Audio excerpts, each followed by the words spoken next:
ఇవాళ బాధ ఏంటంటే రాత్రి నిన్న 11 గంటలకు పోలీసులు వచ్చారు ఇక్కడికి.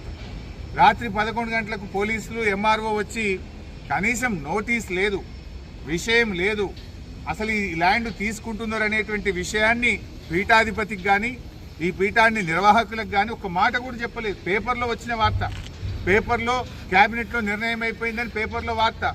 రాత్రి పోలీసులు ఎంఆర్ఓలు వచ్చేసినారు. నేను ఉదయం ఇక్కడ 8 గంటలకు ఏదో కూల్చేటట్టున్నారు సార్, తహసీల్దార్లు వచ్చిండ్రు, వందలాది మంది పోలీసులు వచ్చిండ్రంటే పొద్దున్నే నేను ఇక్కడికి వచ్చిన. నేను వచ్చేసరికి ఇక్కడ వందలాది మంది పోలీసులు ఉన్నారు. నన్ను చూడంగానే పోలీసులంతా పారిపోయింది.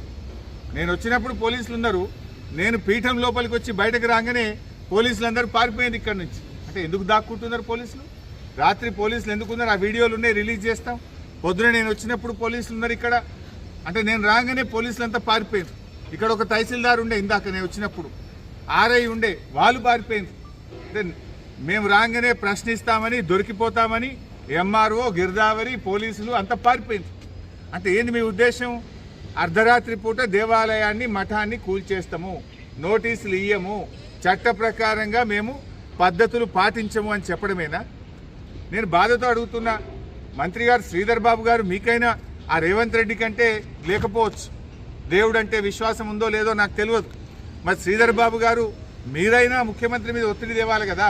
మీరు ఆ క్యాబినెట్లో మంత్రిగా ఉండి ఏ రకంగా ఈ మఠాన్ని కూల్చడానికి మీరు ఒప్పుకున్నారు, ఈ దేవాలయాన్ని కూర్చడానికి మీరు ఎలా ఒప్పుకున్నారు అని నేను అడుగుతా ఉన్నా. ఇప్పటికైనా దయచేసి శ్రీధర్ బాబు గారు చొరవ చూపాలి, ఈ మఠాన్ని, దేవాలయాన్ని కూల్చకుండా కాపాడండి. పక్కనే రేవంత్ రెడ్డి అల్లుడు రమేష్ రెడ్డి, ఆయన అనుయాయులకు ఇచ్చిన 17 ఎకరాల భూమి ఉన్నది.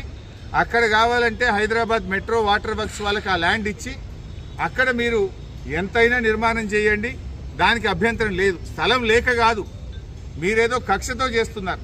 కేసీఆర్ గారు ఈ మఠానికి ల్యాండ్ ఇచ్చారు, కేసీఆర్ గారి హయాంలో ఈ దేవాలయం నిర్మించబడ్డది, కేసీఆర్ గారి ఆనవాళ్లు లేకుండా చేస్తా అని చెప్పి మఠాన్ని, దేవాలయాన్ని కూడా కూల్చేటువంటి కుట్రలకు పాల్పడతా ఉన్నావు.